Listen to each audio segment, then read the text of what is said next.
Guys, welcome to a classic film review of 1993's In the Name of the Father, starring Daniel Day-Lewis, Pete Postlethwaite and Emma Thompson. Now, this was directed by Jim Sheridan, and it's based on a true story, dramatic retelling of the story of the Guildford Four, specifically Gerry Conlon, a young Irishman who served a wrongful jail sentence after the IRA terrorist bombings of two pubs in the south of England.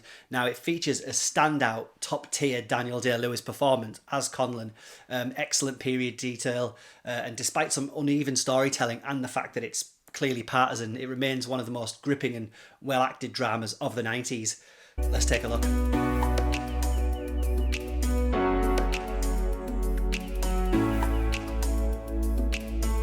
So Daniel Day-Lewis, one of cinema's great talents, is all but retired these days, barely working and only popping up occasionally to collect another Oscar.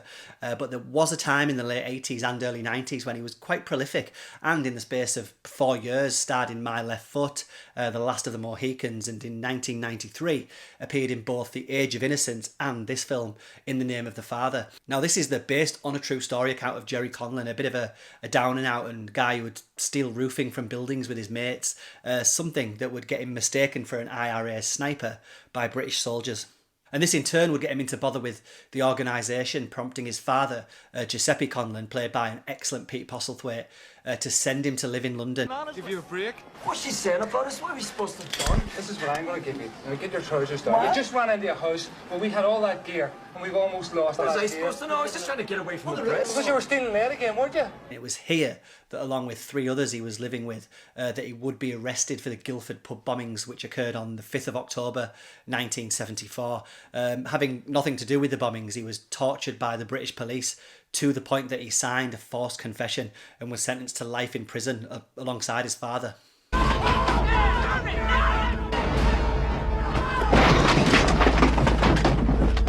up out of bed, you dirty murdering bastard! Hands up on your head! He's done nothing. He's not political.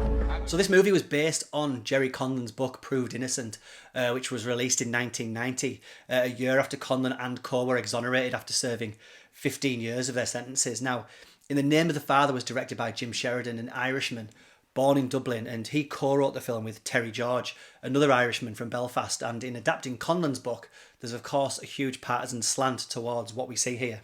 Now that's fine, as Conlon and others were the victims of mind-boggling miscarriage of justice. It's certainly something to consider.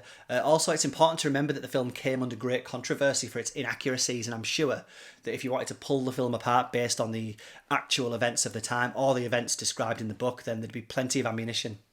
But for the film itself, I think it isn't really discussed a great deal in the 30 plus years since its release in the December of 1993, but this is one of the great films to deal with the Troubles, showing early 70s Belfast, actually filmed in Dublin. But there's a bravura opening scene as Gerry's petty theft brings the attention of the British Army a little bit too close for comfort, forcing a mad dash to move guns and other such paraphernalia from house to house.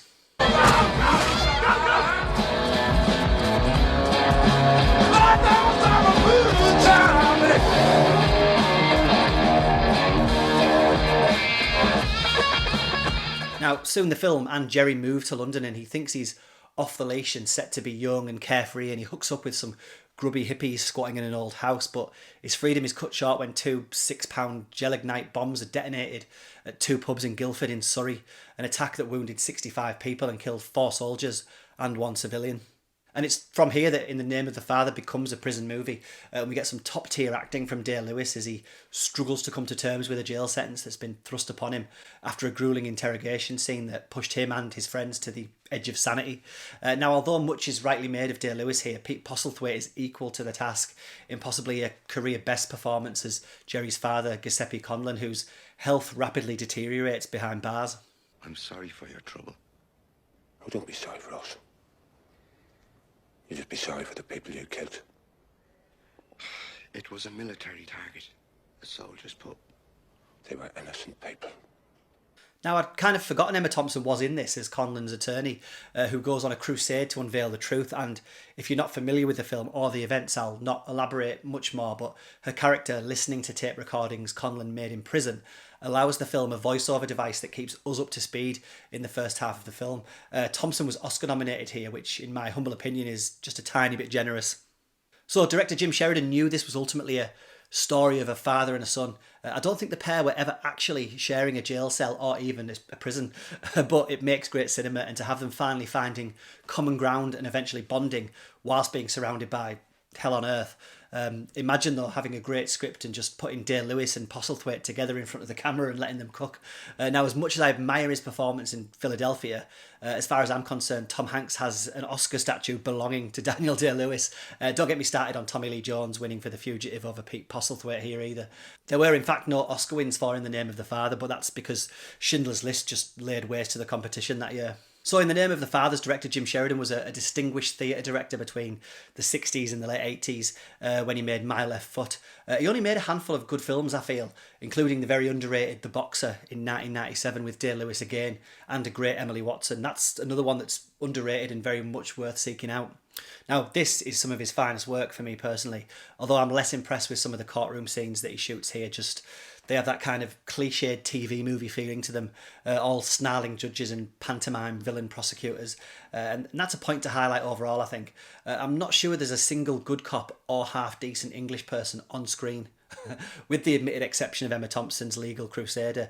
Ordered that these people be used as scapegoats by a nation that was baying for blood. My lord! In return for the innocent blood spilled on the streets of Guildford, and by God, you've got your blood, Mr. Nixon! It's very much geared towards shining an evil light on the establishment, which is understandable in a way due to the heinous injustice that was perpetrated. It's ready to shoot my dog! It's ready to kill my dog! Look at him! Look at him! Look at him! He's a bastard! Now, In the Name of the Father is a pretty intense experience, a condemnation of the British government's approach to terrorist acts that were hitting the headlines at the time as the IRA's mainland campaign strategy hit its stride. As controversial as it is entertaining and sincerely acted by all involved, it's one of the great political dramas of any decade. Go check it out. You hate this enough to bomb and maim. I think this is the trouble. You let it go all out. Come on. I don't hate you. Yes, you do. I can see it in your face. Hatred.